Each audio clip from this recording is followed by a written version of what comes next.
Okay, today we're going to talk a little bit about the scientific method. You've actually should have learned a lot about the scientific method ever since about the third grade, and each year built a little bit on it. A lot of people get all stressed out because they think the scientific method is this real hard thing to understand and real hard thing to do, but it's really what you do every day. You can define the scientific method as a logical, orderly method of finding answers. It's the way we solve problems in science, but really you do the same type of thing every day with your problems that you want to get answered. So in a way, we could refer to it as maybe organized common sense. The steps of the scientific method begin with what you do, again, every time that you have a problem. The first thing you do is you have the problem you want to ask. That is step one of the scientific method.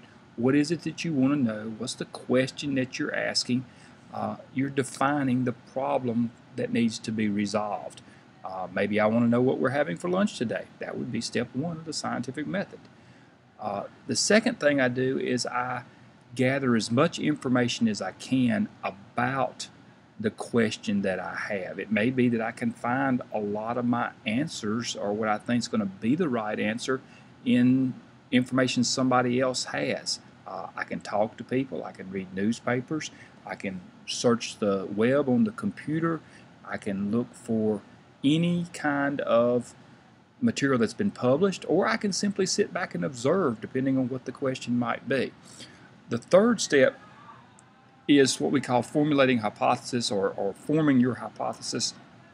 A hypothesis is your prediction as to the answer to your question. If I want to know what I'm having for lunch today, I go out and I pull up menus on the school website. I ask people. I take a whiff of what I'm smelling in the hallway. I might even walk through the cafeteria and look and see what I can see the cooks preparing.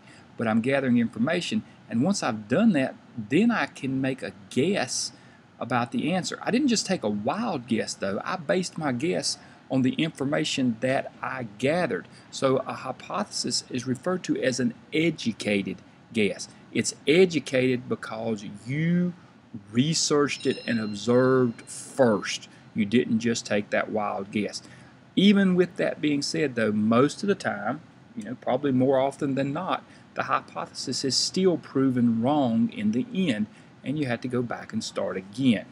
Once I know what my guess is going to be, I'm now ready to test my hypothesis or experiment. And this involves setting up in science a pretty detailed experiment, ways that I can absolutely be sure that what I've guessed is the right answer. In everyday life, maybe we don't really experiment quite so detailed as you would with the scientific method, but we base our experiment on an independent variable, this thing that we're going to test, and that's what we mean by the independent variable. Independent variable is what I'm actually testing in my experiment. The thing that the experimenter manipulates, the thing that he's going to change, maybe that be a shot that he's going to test out, but whatever he's experimenting is the independent variable. Who I give that independent variable to, or the group that I experiment on, is called the experimental group.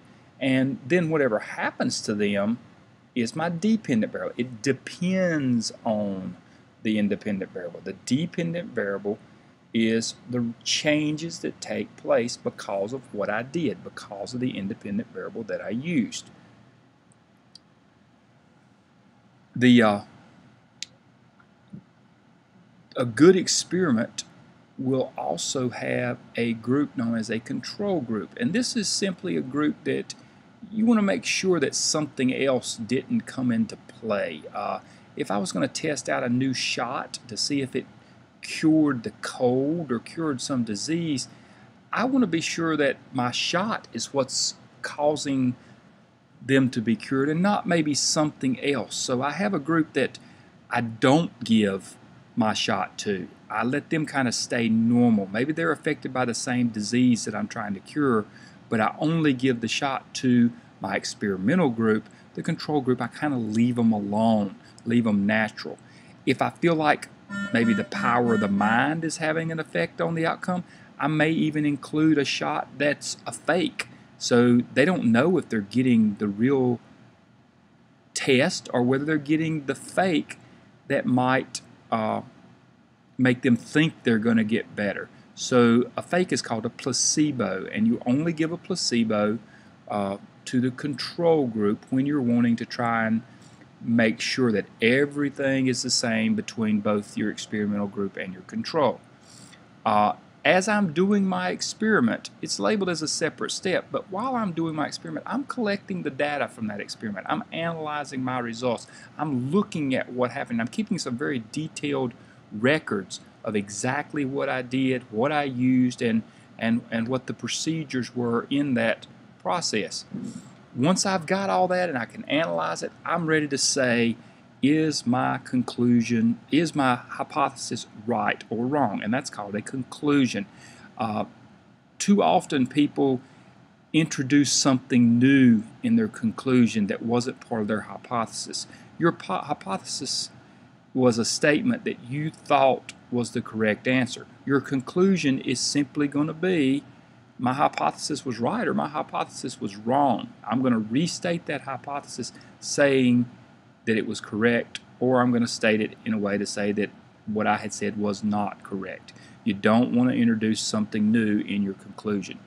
Just because you have come to a conclusion and you've done an experiment that worked, that does not mean you are finished. It is very important in science that you be able to repeat that experiment over and over and over, and that other people can do your same experiment, and every time you get those same results. If you get the results one time and then the next time you don't get the same results, then your experiment's not really valid and you can't say that you were really correct with your hypothesis.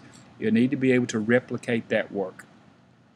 So let's see if you can name the 7 steps. Think them through. What comes first? And this is going to come up pretty quick, so think them through. First was your problem, define it. You observe, you research, then you can make a guess, experiment and test it. While you're doing that, you collect your data and analyze your results and then form a conclusion, and finally be able to repeat the results over and over again. Once again, the steps. What is your problem? Observe and research so that you can form a good educated guess, a hypothesis. Experiment or test it. Collect your results as you're doing that, and then form a conclusion whether you are right or wrong. You can then repeat those results over and over. You've got a pretty good experiment. Do you know the difference between the independent and dependent variables? Again, the independent variable is the one thing that you are actually doing in the experiment. I'm giving a shot, I'm giving a pill, I'm trying out some individual item to see what effect it has on my group that I'm experimenting on. The dependent variable is the thing that's going to happen as a result of what my independent variable was. If I give a shot thinking it might cure a disease, then my dependent variable would be how many people get better, or what percentage of the group gets better. The control group, again, is the group that serves as my comparison. It's the one that I don't test. So when I generally don't do anything to, and if I do have to give them something, it would be a placebo, which is something that would do absolutely nothing to them, but might make them think it's doing something to them. Always expose your control group to every single thing that your experimental group was exposed to, with the exception of that one thing you are testing.